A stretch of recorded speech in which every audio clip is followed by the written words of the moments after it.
Religião e ciência. Milagres, disse meu amigo. Ora, deixe isso. A ciência já desmentiu todas essas coisas. Sabemos que a natureza é regida por leis fixas. As pessoas sempre souberam disso? Questionei. Não, claro que não, respondeu ele. Considere, por exemplo, uma história como a do nascimento virginal. Sabemos agora que tal coisa não poderia acontecer. Sabemos que deve haver um espermatozoide masculino. Mas veja bem, José, repliquei. Quem é esse? Indagou meu amigo. Era o esposo da Virgem Maria. Se ler a história na Bíblia, você verá que quando José descobriu que a noiva teria um filho, ele decidiu cancelar o casamento. Por que ele faria isso?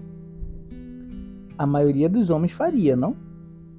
Qualquer homem faria, disse eu, contanto que conhecesse as leis da natureza. Em outras palavras, contanto que soubesse que moças não têm filhos do nada, a menos que tenham se deitado com um homem. Porém, de acordo com sua teoria, as pessoas de antigamente não sabiam que a natureza era regida por leis fixas. Estou mostrando que, segundo a história, José conhecia aquela lei tão bem quanto você. Mas depois ele passou a acreditar no nascimento virginal, não foi? Com certeza. Mas ele não acreditou por ter alguma ilusão quanto à origem dos bebês no curso normal da natureza.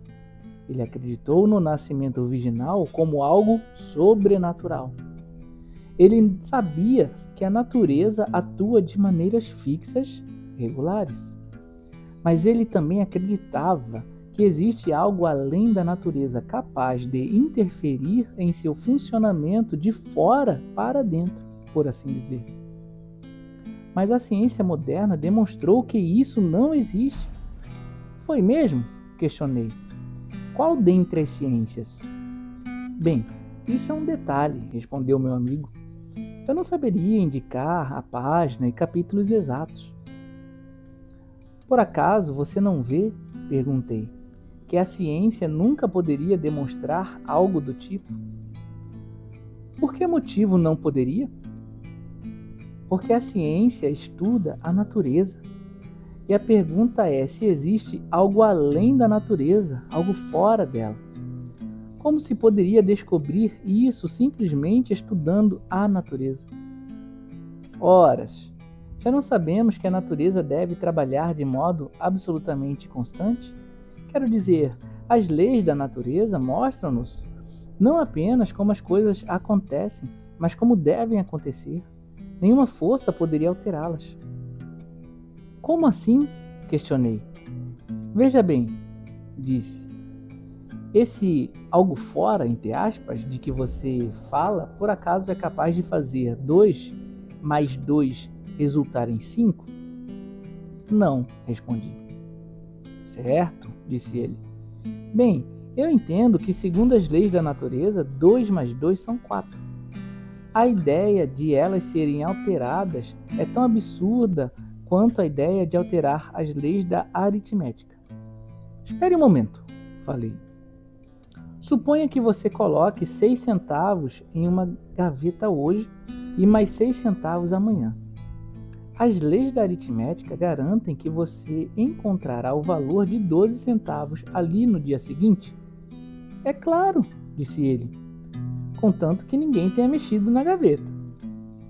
Ah, mas aí é que está a questão, argumentei. As leis da aritmética podem prever o que você encontrará com certeza absoluta, contanto que não haja qualquer interferência. Se um ladrão tiver aberto a gaveta, sem dúvida você se deparará com uma situação diferente. Mesmo assim, o ladrão não terá violado as leis da aritmética, apenas as leis do país. Ora, não estão todas as leis da natureza no mesmo barco? Porventura, todas elas não predizem o que acontecerá, contanto que não haja interferência? Como assim? Por exemplo, as leis lhe dirão qual será a trajetória de uma bola de bilhar sobre uma superfície lisa se você der determinada tacada, mas apenas desde que ninguém interfira.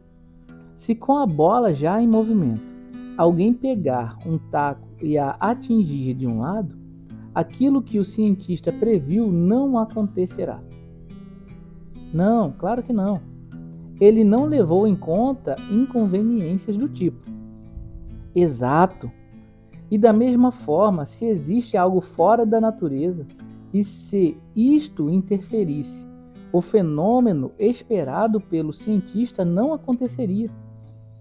O que veríamos seria aquilo que chamamos de milagre, e em certo sentido não violaria as leis da natureza.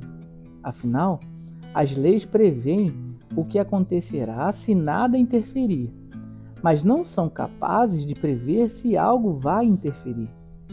Quero dizer, não é o perito em aritmética quem pode declarar a probabilidade de alguém mexer nas moedas que foram postas na gaveta.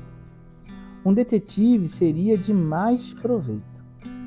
Não é o físico quem pode dizer quais as chances de alguém pegar um taco e estragar o experimento com a bola de bilhar. Seria melhor consultar um psicólogo. E não é o cientista quem pode dizer o quão provável é que a natureza sofra interferência externa. Seria preciso perguntar ao metafísico. Essas questões são insignificantes, disse meu amigo. Veja, a verdadeira objeção é muito mais profunda do que isso. Toda a imagem do universo proporcionado pela ciência torna insensata a atitude de crer que o poder por trás dele poderia estar interessado em nós, minúsculas criaturas rastejando em um planeta sem importância. Tudo isso foi, obviamente, inventado por pessoas que acreditavam que a Terra é plana e que as estrelas estão a apenas 2 ou 3 quilômetros de distância. Quando foi que essas pessoas acreditaram nisso? Ora, todos aqueles sujeitos cristãos de quem você sempre fala acreditavam. Refiro-me a Boécio, Agostinho, Tomás de Aquino, Dante. Desculpe-me, interrompi, mas este é um dos poucos assuntos sobre os quais sei alguma coisa. Então apontei para uma prateleira. Este livro aqui, falei. Almagesto de Ptolomeu. Você sabe do que se trata? Sim, respondeu ele. É o manual astronômico padrão usado em toda a Idade Média. Bem, leia isto. Pedi, apontando para o livro 1, capítulo 5. A Terra, leu meu amigo em voz alta, hesitando um pouco por ter de traduzir o texto do latim. A Terra, em relação à distância das estrelas fixas, não tem tamanho apreciável e deve ser tratada como um ponto matemático. Houve um momento de silêncio. Eles realmente sabiam disso naquela época? Indagou meu amigo. Mas nenhuma história da ciência, nenhuma enciclopédia moderna menciona o fato. Exatamente, concluí. E deixarei a seu encargo descobrir o motivo. Parece que alguém estava ávido por abafar o assunto, não parece? Eu me pergunto por quê. Houve um breve silêncio. Seja como for, prossegui. Agora podemos declarar o problema com precisão. As pessoas costumam pensar que o problema reside em conciliar o que sabemos hoje sobre o tamanho do universo com nossas ideias tradicionais da religião. No entanto, o problema não é esse. O enorme tamanho do universo e a insignificância da Terra são conhecidos há séculos, e ninguém nunca sequer sonhou que eles pudessem exercer qualquer influência na questão religiosa. O verdadeiro problema é que, há menos de 100 anos, eles passaram a ser utilizados como argumento contra o cristianismo, e as pessoas que o fizeram cuidadosamente silenciaram o fato de que eram conhecidos há muito tempo. Vocês, ateus, não são curiosamente ingênuos? E para você que chegou até aqui, meu muito obrigado. Espero que tenha gostado dessa obra. Valeu mesmo. Seu like e sua inscrição são muito importantes. Até a próxima leitura.